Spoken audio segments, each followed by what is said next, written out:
ক'লা এই হালধীয়া আৰু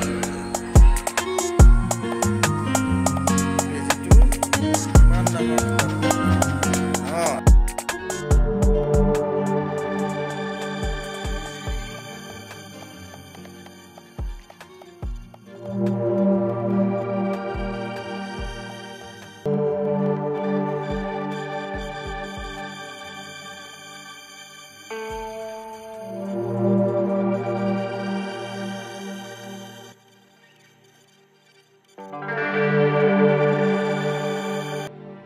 চুম্বক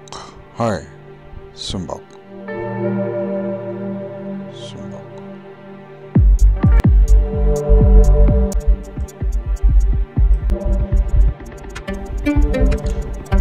বিভিন্ন প্ৰকাৰৰ চুম্বক দেখা পোৱা যায় দেখিছানে যেনে ধৰি লোৱা দণ্ড চুম্বক এই ধৰণৰ অশ্বক্ষুৰাকৃতিৰ চুম্বক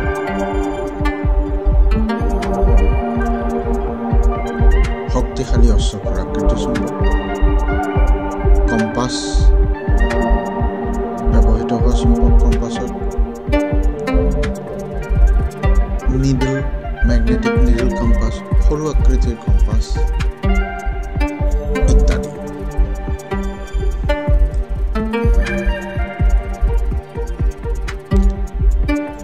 প্ৰাকৃতিক চুম্বক তাৰ ভিতৰতে আছে লোডষ্টন বুলি কোৱা হয়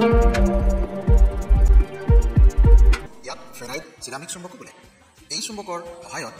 লাউড স্পীকাৰ তৈয়াৰ কৰা হয় আৰু বিভিন্ন ইলেক্ট্ৰনিক যন্ত্ৰপাতিত ইয়াক ব্যৱহাৰ কৰা হয় ইতিমধ্যে দেখা পোৱা এই সকলোবোৰ চুম্বকক স্থায়ী চুম্বক বোলে অৰ্থাৎ ইহঁতবোৰৰ চুম্বকগত গুণবোৰ বহু দিনলৈ স্থায়ী হৈ থাকে এইখন চোৱাচোন ইলেক্ট্ৰমেগনেটিক ক্ৰেন যাৰ সহায়ত গধুৰ লৌহজাতীয় সামগ্ৰীবিলাক দাঙি পেলাই বিভিন্ন ঠাইত ৰখা হৈছে তোমালোকে বাৰু বিদ্যুৎ চুম্বকৰ নাম শুনিছানে এই বিষয়ে আমি পিছত আলোচনা কৰিম চুম্বকৰ আৱিষ্কাৰৰ কাহিনীও কিন্তু কিছু ইণ্টাৰেষ্টিং দেই শুনাচোন বাৰু সম্ভৱতঃ কেইবা হেজাৰ বছৰ আগৰ পৰাই মানুহে গম পাইছিল যে কিবা নিৰ্দিষ্ট অৱস্থানত ৰাখিলে কিছুমান শিলগুটিয়ে বা শিলে ইটোৱে সিটোক আকৰ্ষণ অথবা বিকৰ্ষণ সেই শিলবোৰক লোডষ্টন বোলে দৰাচলতে সেই শিলত আইৰণ অক্সাইড থাকে আৰু সেয়েহে শিলবোৰে চুম্বকৰ আচৰণ দেখুৱায় এই লোডষ্টন কেইটাই ইটোৱে সিটোক আকৰ্ষণ কৰি আছে আনহাতে এইটো লোডষ্টনে আকৌ অসংখ্য লুৰগুৰিক আকৰ্ষণ কৰি জপৰাত হৈ আছে এই লোডষ্টনে লুৰ বস্তু আকৰ্ষণ কৰা বিষয়টো অত্যন্ত কৌতূহলৰ পৰা আছে এয়া চোৱাচোন লোডষ্টনে কেনেকৈ আকৰ্ষণ কৰি ৰাখিছে লুৰ বস্তু কিছুমানক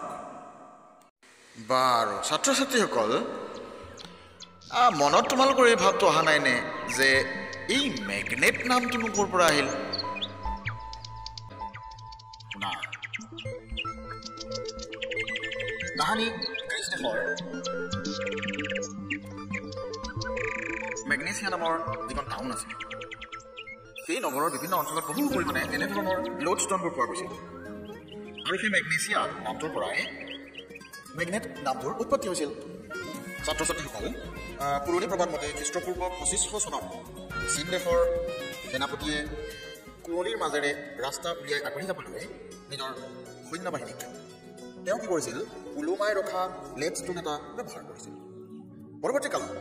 এয়াই কম্পাছ যন্ত্ৰৰ আৱিষ্কাৰৰ আৰম্ভণি আছিল আৰু চীনতেই কম্পাছ যন্ত্ৰৰ আৱিষ্কাৰ হৈছিল ফটোকেইখনমান চোৱাচোন বাৰু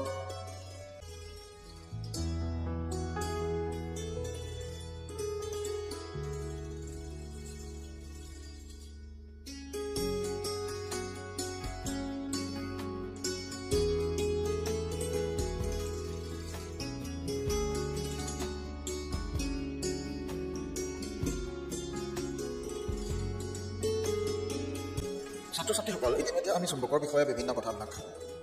শিকিলোঁ হওক এতিয়া চুম্বকৰ ধৰ্ম চুম্বকৰ আচৰণ আদি এই কথাবিলাকৰ বিষয়ে আমি অলপ আলোচনা কৰোঁ চুম্বকে লৌহজাতীয় পদাৰ্থক আকৰ্ষণ কৰে আনহাতে কিছুমান পদাৰ্থ যেনে চিলভাৰ কপাৰ আদিক আকৌ বিকৰ্ষণ কৰে এতিয়া তোমালোকে ভালকৈ মন কৰা এই যে দেখিছা চুম্বক এডালৰ দুই মূৰত চুম্বকৰ আকৰ্ষণ ক্ষমতা সৰ্বাধিক অৰ্থাৎ লোৰ ঘূৰিবোৰ চুম্বকডালৰ দুয়ো মূৰত বেছিকৈ থুপ খাই আছে জানানে এই দুই মূৰৰ নাম কি এই দুই মূৰৰ প্ৰত্যেকৰে নাম হ'ল কি বাৰু য়েছ চুম্বক মেৰু আৰু এই দুই মেৰুৰ প্ৰাবল্যতা সৰ্বাধিক